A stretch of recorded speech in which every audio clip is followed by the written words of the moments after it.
Enterprise Stories is the weekly radio program that shares the experiences of successful Nigerian entrepreneurs and provides expert analysis of their success factors. Enterprise Stories, business stories of success. Welcome to Enterprise Stories. My name is Olawale Anifowose. This week on Enterprise Stories, we will feature the story of a mayor in Lagos whose birthday Thanksgiving turned to a commitment in social service. This episode will expose you to a classical tale of sustainability. Stay tuned to Enterprise Stories. We'll be right back after this message. When you are successful in your small business, as I am, people will always come to you. They want to know what you're doing differently, who your bankers are, and what kind of deals you are getting from them. Well, I'm happy to enjoy all the benefits of the SME Zero COT account from Stanbic IBTC Bank. My profit is up. But why? Because I get zero COT, unlimited turnover, no limit on check lodgement or withdrawals, free internet and telephone banking, as well as discount on training courses for small business owners. With special benefits like that on the SME Zero COT account from Stanbic IBTC Bank. Now, there is no reason why your business won't boom just like mine. Stanbic IBTC Bank, moving forward. Good day, listeners. My name is Bayo Rutimi, your faculty on today's edition of Enterprise Stories. Today we'll be taking the first of a three-part series on the strategies for growing your business. Ladies and gentlemen, it is very important for us to have a plan, for us to have a direction for growing our businesses. Nigeria presents a lot of challenges for a variety of businesses, but at the same time portends significant opportunities. So it's really important that before you start, or even after you've started, you take time out to have a plan, to review your business and determine how best you want to proceed given the challenges of the operating environment. I'd like to take us through 6 critical steps. For part 1, we will run through the first 2 steps, and for the subsequent editions, we will go through the remaining. Ladies and gentlemen, it is very important in devising the strategies for growth that number 1, you understand yourself. And what I mean by understanding yourself is understanding your passion. What is that particular thing you are entirely and completely and totally passionate about? Number 2, there has to be clarity regarding your goals and your aspirations. Number 3, your motivation must be very clear from the beginning. Is your motivation money? Is your motivation value addition, i.e. you are seeking to leave society better than you have found it or met it? So it's very important that your motivation is clear. If it is entirely financial, right, it means that sometimes during the difficult times that will come, you may be tempted to jump ship and move to another venture. So it is really important that from the very beginning, from the get-go, there is clarity regarding what your motivation is, because it will come to play when the challenges of the operating environment start to kick in. The next thing under understanding yourself that is critical, ladies and gentlemen, is you must understand your strengths and ultimately, and perhaps even more importantly, your weaknesses. It is the identification of your weaknesses that will point you in the right direction and in the right places to go seek solutions. So critically, you want to understand those weaknesses and see how you can transform or convert those weaknesses into strengths. Because ultimately, when you are running your business, it is about you carrying out a critical self-appraisal of yourself, identify the areas where you fall short, and determine the external resources you need to help you out. Number 2, ladies and gentlemen, you need to understand your environment. First part of that is the global economy. We live in a global village. Competition is coming and has come from the various parts of the globe nowadays. So sitting in Nigeria, you are not immune to or from international competition. Number 2, under environment, you need to understand the national economy. What are the drivers? What are the macroeconomic indices that that impact on your business? What is the level of inflation? Because it will determine how much cash is in the pockets of your customers. What is the exchange rate? It will determine your cost of raw materials. Since a lot of the raw material requirements in Nigeria are coming in externally, so the rate of exchange is critical. GDP growth is another. The level of unemployment is another. Interest rates is definitely another. Next to that, the industry. You must become a specialist in your industry. You must know the drivers of your industry. You must know the critical success factors. You must know the challenges that are peculiar to your own industry. Finally, your own business. You must have a PhD degree in your business, i.e., you must know everything from A to Z. You must have technical knowledge. You must have skill. You must have capacity. Whatever you are lacking, you must read in a book, you must embark on a course, you must participate in some self-development project or the other. By having these two, ladies and gentlemen, you are able to position yourself to start to grow a sustainable business. Thank you very much for your attention. My brother, you see, for this our import and export business, no be who go China pass na be the issue. Now who you dey follow talk na im matter, Who you dey follow talk as how? The expert then we sabi the business of import and export in toto. People like Stanbic IBTC Bank. Stanbic IBTC? Nah, person name be that. Stanbic IBTC Bank na my bank, and then sabi my business well. Announcing the arrival of Flight 220 from China. Doing business in China? Come, let's talk about how our expertise and understanding of the import and export business will help you grow and trade smarter. With Stanbic IBTC Bank, you have access to import and export trade finance, letters of credit, telegraphic transfer, bills for collection, and other well-tailored trade advice that moves you forward. For more information, visit www.stanbicibtc.com or call our number 0700 2255 782 6242. Stanbic IBTC, moving forward. Welcome back to Enterprise Stories. In the studio with us today is Tolu Sangosanya, the mayor of Dustbin Village. Tolu, you're welcome to Enterprise Stories. Self-acclaimed, you forgot that part. The self-acclaimed mayor of the Dustbin Village. Tolu, you're welcome to Enterprise Stories. Thank you very much. Okay, Dustbin Village. I'm sure my listeners are wondering, what's Dustbin Village all about? So maybe you want to shed some light on that with us. Dustbin Estate is a name we gave a community. The kids came up with the name. My staff told me and I promoted it. It's a community where people live on refuse dump in Ajegunle. It's swamp. People couldn't afford to buy sand and it's filled with refuse. Okay. I understand that this is a social work. It's a social venture for you. But what really is your mission in the Dustbin Village and how did this all come to you? Okay, I think I'll take it from the last question because I think it's a bumper pack. For me, I got to Dustbin Estate in 2008 because my spirit led me there. It doesn't make logical sense, but that's what happened. And the only way I could have penetrated the environment is by calling someone who I knew then that grew up in Ajegunle. Praise Fowowe called somebody who still stayed in Ajegunle and I told him, take me to the dirtiest place you've ever seen. And he took me there and I don't know the word to use for it. A week after I got into the community, I wake up in the middle of the night and I just couldn't understand why. It's mind-boggling to see people live that way. Nobody should live in that condition.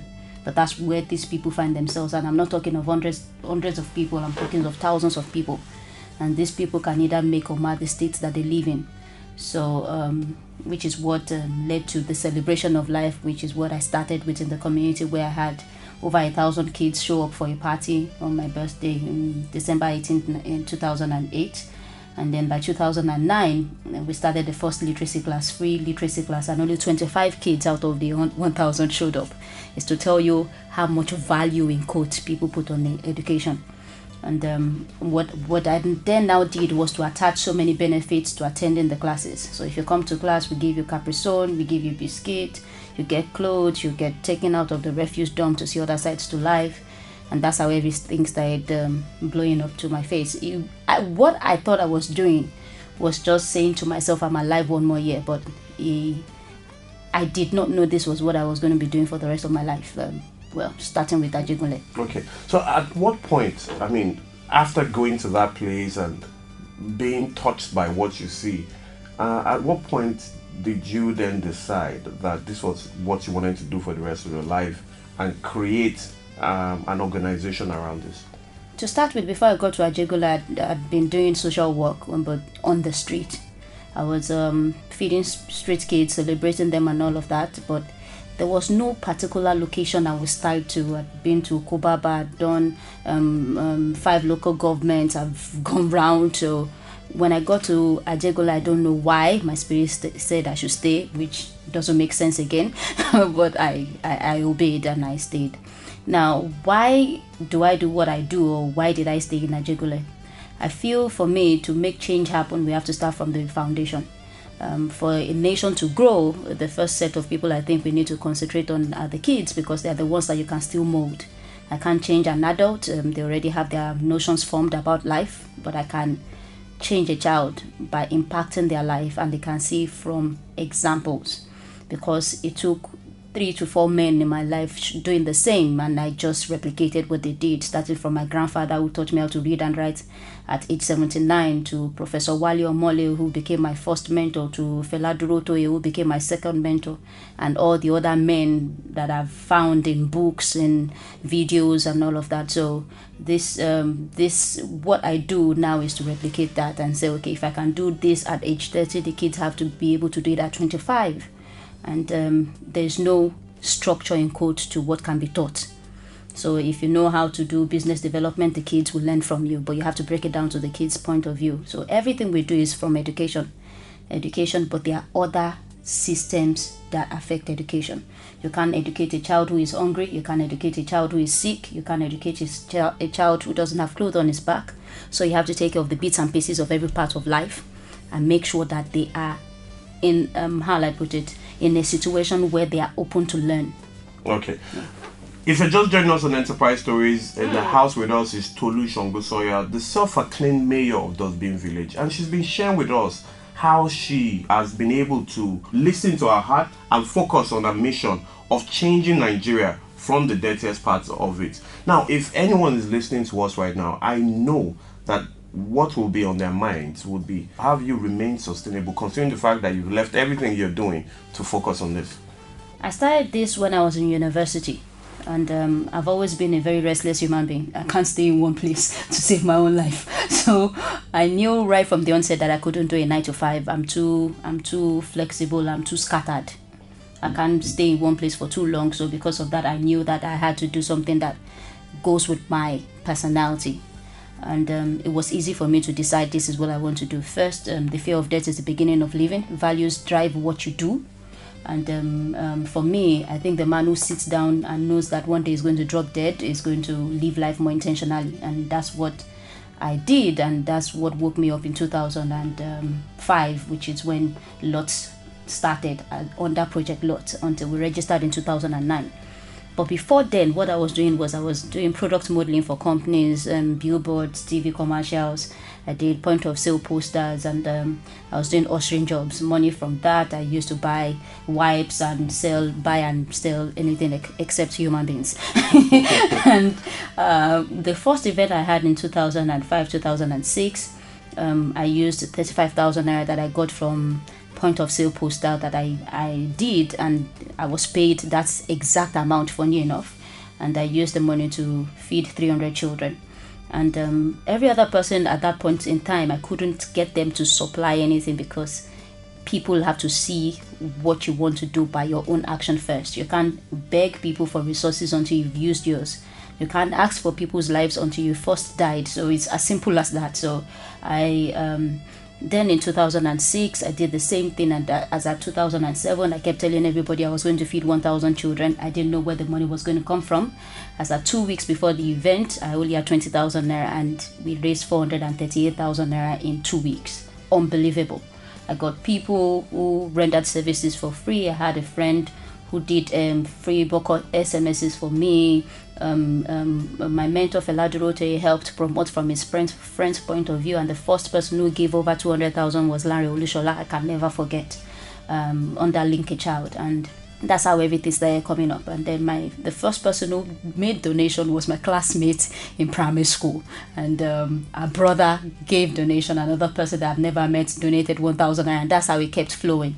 From 2007 was when I knew that this is supposed to be business for me. Like, this is what I'm going to be doing, because it was supposed to be my hobby. It was part of what I intended to do, but wasn't going to be the main course. I have something that Fela taught us, which was to have a vision book. I have over 30 ideas that I've written down, and Lot wasn't even, I think it was number 2.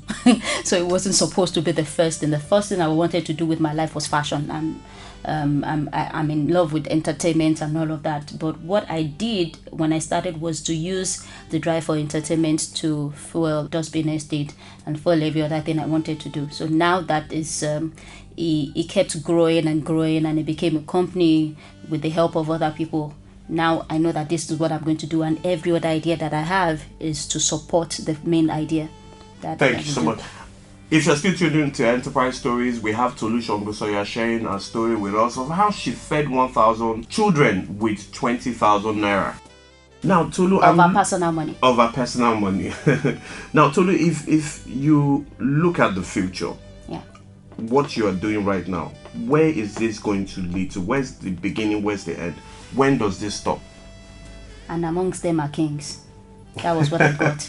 That same spirit said the same thing to me again. And amongst them are kings. And I know that in those 150 children that are registered under Lord's Charity Foundation right now, and 80 on the waiting list, and other people that will still join in the community where we build a world-class resource center that I have planned, I know that they will rule this country. The vision, the motto under Lord's is raising 7-star performers through education. And the only way you can change a nation is by education. So where do we think this is going to lead?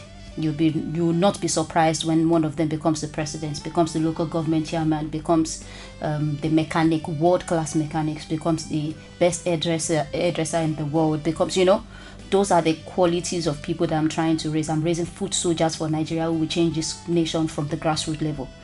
Now, what we do in Lord's Resource Center is that we have 3 of our kids who have finished SS3. They are the ones taking over the resource center. I probably only go to the office 2-3 times a week because we need to test their hands in leadership. You can't say someone should lead when they are first not led 100 people or led 10 people. So the oldest person now is 17 plus, is the president right now. Is the one who makes sure that everything runs well in the office. He does accounting and all of that. So we have started it already. We've started the process. The Dustbin Estate in itself as a community is going to be called Treasure Estate, because we're going to build the first class projects in Nigeria done by private individuals in partnership with the government. In partnership, not owned by the government, but in partnership with the government, when the members of the community can contribute to the development of the state that they are living in, not through their tax, but through their personal income, not through their office hours, but through their community development hours, where the organization in itself will have come up with the idea where everybody donates like 2 hours of their work hours or their spare time in developing the state. And we have the Lots farm that we're starting, because we need to let people know that farming is interesting, and we need to increase the production that we have right now. So the kids are going to be doing that during their long vacation also. We have the charity shop, which is a combination of the $1 shop and the Salvation Army. So people make donations and people get receipt for buying things at 200 naira in the shop. We have a free Montessori school, which we're going to be giving full scholarship for 6 years from ages 0 to 6 in partnership with another school in Lekki. So we have the foundation already set. So when Lot started in the community, we started from age 3 to 18. Now we have moved back to from 0. The foundation is very key, and we're going to make change happen. This is how Nigeria is going to become the Nigeria of our dreams, by starting from the refuse dump. Thank you, Tolu. You have said so much, and indeed, you do have a bright future for Lots and for the children of Nigeria. But before you go, you're doing so much in the social space, and you're adding so much value. And I know, and of course, there are so many other people like yourself and agencies that are trying to do things in the social space. What message would you be sending out there today to encourage them to continue their mission? Motive. Check your motive. There are 30,000 registered NGOs in Lagos State alone. How many of them can you feel their value? What makes you different from the other person? What else are you doing that is new? How are you doing it? You need to check all of that. Before you can make change happen, your motives has to be right, because behind it drives every action that we take. Thank you very much, Tolu, for sharing your story with us today. Listeners, we've been talking to Tolu Sangosanya, the mayor, the self-acclaimed mayor of Dustbin Village, and the chief administrator of Lot's Charity. Thank you very much for sharing your story with us again. We'll be right back after this short break. When you are successful in your small business, as I am, people will always come to you. They want to know what you're doing differently, who your bankers are, and what kind of deals you are getting from them. Well, I'm happy to enjoy all the benefits of the SME0COT account from Stanbic IBTC Bank. My profit is up. But why? Because I get 0 COT, unlimited turnover, no limit on check lodgement or withdrawals, free internet and telephone banking, as well as discount on training courses for small business owners. With special benefits like that on the SME0COT account from Stanbic IBTC Bank. Now, there is no reason why your business won't boom just like mine. Stanbic IBTC Bank, moving forward. You're tuned in to Enterprise Stories, brought to you by Stanbic IBTC and Enterprise Development Center of the Pan Atlantic University. Welcome back. If you've missed the story of the day, log on to edc.edu.ng and you can hear the story of Tolu Sangosanya, the chief administrator of Lot's Charity and the self-acclaimed mayor of the Dustbin Village. She has exposed us to a lot today, especially how she has remained sustainable in the social space. Bayo, what is your take on today's story? Thank you, Wale. I have listened carefully to Tolu Sangosanya. She's been described as the self-acclaimed mayor of the Dustbin Estate in Ajegunle. I think Tolu is doing something inspirational. I think she's doing something worthy of emulation, because she's decided to use her skills, to use her energy, to use her resources, as well as her talent to further the common good. So she's embarked on a series of social projects, one of which is to look after the people that reside in this area of Ajegunle called the Dustbin Estate, dealing with some of the most disadvantaged in our society. But she's been very creative in the mode and the manner and the structure and the methodology she has embarked upon to go about doing good. Number one, she realized that there must be clarity about the vision. What exactly has she set out to do? What are the objectives? And the objectives is to ensure that people's educational needs are met, that their healthcare and nutritional needs are met, and their general social well-being is attended to. So she's focused her time and energy towards this end.